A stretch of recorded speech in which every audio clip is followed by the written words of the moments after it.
ఈ వీడియో పూర్తిగా చూడండి, నచ్చితే లైక్ చేయండి, మీ స్నేహితులు కూడా షేర్ చేయండి. సబ్స్క్రైబ్ చేసుకోవటం మాత్రం మర్చిపోకండి. సబ్స్క్రైబ్ చేసుకుంటే నా వీడియోలని చక్కగా చూడవచ్చు.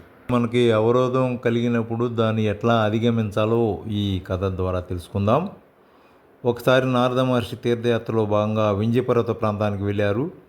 ఆ మునిపుంగవుడికి స్వాగతం పలికిన వింధ్యుడు, మహానుభావ, మీరు మా భూమండలం అంతా తిరుగుతూ ఉంటారు కదా, నాకు సమానమైన పర్వతాలు ఏమైనా ఉన్నాయా? ఒక్క మేరు పర్వతం తప్పితే నాకు సాటి అయింది మరొకటి లేదు కదా, మా రెండిట్లో కూడా ఎవరు గొప్ప అని ప్రశ్నించాడు. వింధ్యపర్వతం అహంకారానికి నారదుడు ఇస్తుపోయాడు. వెంకటాచలం, అరుణాచలం, శ్రీశైలం, అహోబిలం వంటి కొండలు పవిత్రతతో దివ్యత్వంలో నీకన్నా గొప్పవని చెప్పి సెలవు తీసుకున్నాడు. కానీ వింధ్యపర్వతానికి ఆ మాటలు అంతగా రుచించలేదు. అందుకే గర్వంతో తన ఎత్తును మరింత పెంచేశాడు.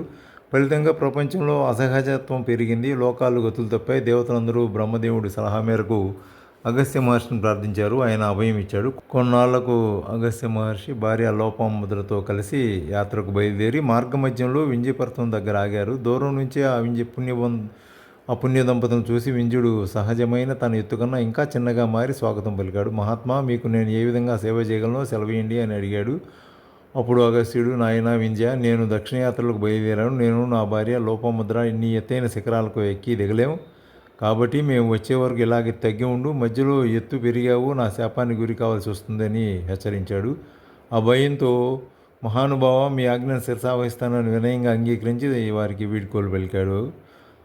అప్పుడు అగస్త్యుడు సతీ సమేతంగా దక్షిణాది తీర్థయాత్రలకు వెళ్ళాడు. కానీ ఇంకా ఇంతవరకు తిరిగి రాలేదు. ఇప్పటికి కూడా తిరిగి రాడు. కలియుగాంతం వరకు తిరిగి రాడు ఆయన.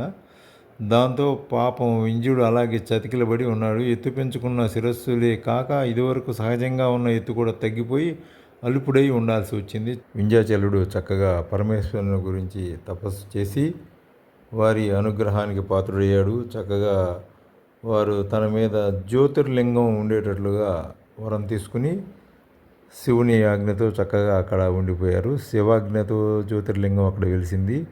ఓంకారేశ్వర జ్యోతిర్లింగం, మమలేశ్వర జ్యోతిర్లింగంగా చక్కగా అందరి పూజలు అందుకుంటుంది. జ్యోతిర్లింగం ఎంతో పవిత్రమైనది.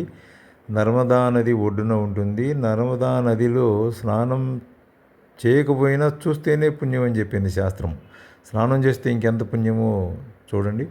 అలాగే ఎంతో పవిత్రతను చేకూరింది. కైలాస మానస సరోవరం యాత్ర చేయలేని వారు కూడా ఇక్కడికి వెళ్ళి దర్శనం చేసుకుంటే కైలాస మానస సరోవర యాత్ర చేసినంత పుణ్యం లభిస్తుందని కూడా పురాణాల ద్వారా తెలుస్తుంది. కాబట్టి చక్కగా వింధ్య పర్వతానికి వెళ్ళి ఓంకారేశ్వర దర్శనం చేసుకోండి.